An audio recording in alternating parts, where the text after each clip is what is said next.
আপনি দিবেন ম্যানেজারে, তাই না? আপনি দিবেন ম্যানেজারে, মানে ম্যানেজার দিল ডাইরেক্ট ইতে। আমি আপনার আগে কথা আপনার পুরো আবেদনটা লিখছি, লেখার পরে আপনার আবেদনটা শেষে দিয়েছি দিয়া ম্যানেজারের কথা অ্যাড করে দিয়েছি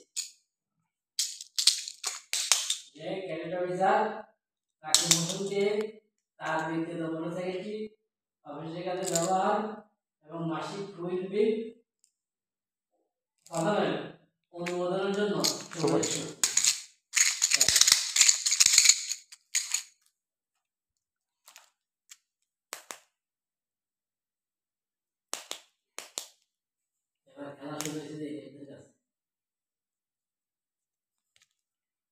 ইনকেমিং লাগছে আর এটা কি আর বাদ থাকো নাকি? না ইনকেম নাকি স্থায়ী করো নিছে আর এটা কি আর বাদ থাকো নাকি? না এটা বাদ যায় কে ভাই? এটা বাদ যাবো কে?